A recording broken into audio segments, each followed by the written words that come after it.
It is rated one of the most livable cities in America. Well, we've got about 250,000 people population base, but that doesn't account for the 40,000 plus UW-Madison students. Madison's police chief was once their mascot, Bucky Badger.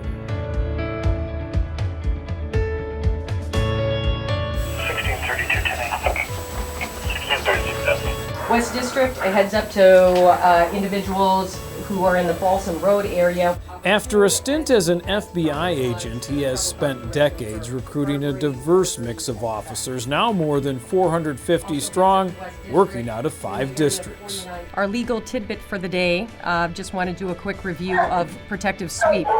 Most have bachelor's or master's degrees and felt a calling to protect and serve nowhere else but this city. They're as eclectic as you can imagine. We have everything from French majors to sociology majors, business, architects. And have a great day. Take care of each other. I was a floral designer, actually. I've got a Bachelor of Fine Arts degree from the Kansas City Art Institute. I spent 4 years painting down in Kansas City. Got a bachelor's degree, came back to Madison, did a little floral design, and then finally came to my senses and decided to do something good for the world. But the beauty is that since we have our own academy, we can sort of shape in the clay at the potter's wheel and forge them in our interests of what an MPD officer is best doing. And what's that? Relational skills. Oh, she's so nice. Look how sweet he is. Communication, crisis intervention, professional communication.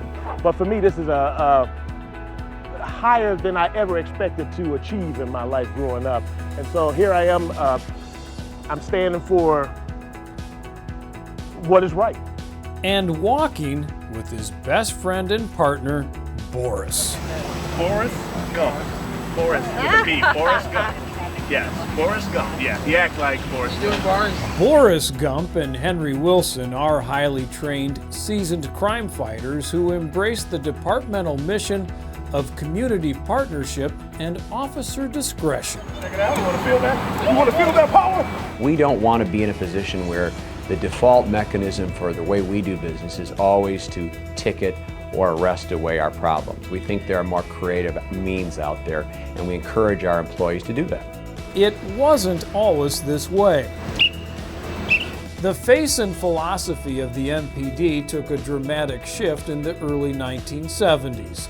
The mostly male, mostly white force, often seen in riot gear during Vietnam War protests, was about to be replaced.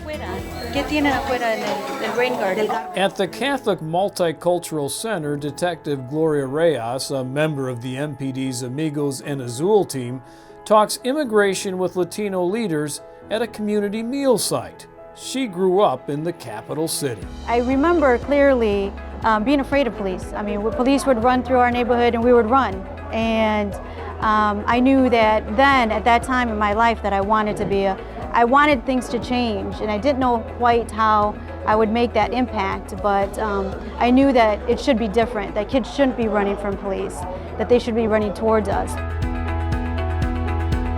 You give me a head start on that, okay? All right. My role the last few years has been as a neighborhood officer here on Vera Court, which I have loved because I think it brings together all the things that we strive to do as police officers. Oh, thank you so much. We're partners in the community.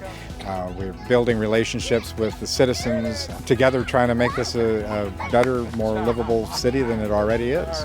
One of the greatest joys that I've had has nothing to do with traditional police work. It was Miss Brown that we met earlier, and I've sat down at her kitchen table and talked about everything under the sun with her.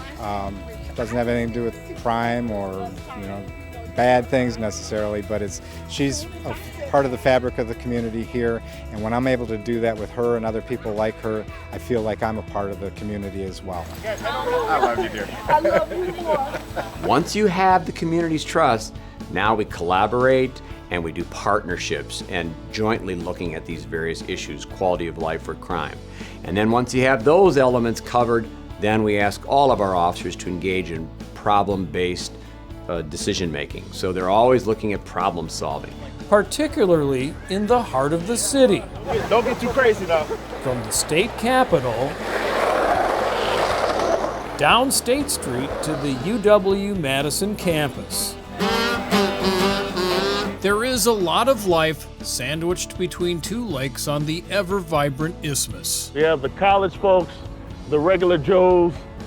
We got to deal with the working folks, the money makers. We have a little bit of everything here. I have a free sample of Italian ice cream today, guys. Free sample gelato here. It is a place of food, harmony, entertainment, protest, bike paths, shopping, and conflict. This is a lightning rod for a lot of activism, a lot of cerebral discussions, a lot of cause du jour sort of things going on. So as a result of that, our folks are pretty darn good at doing crowd management, engaging our people as we sort of look at our role as First Amendment constitutional rights advocates. We're working with the folks to try to negotiate a win-win proposition. Them to celebrate or to champion a cause, us for being there to facilitate it safely.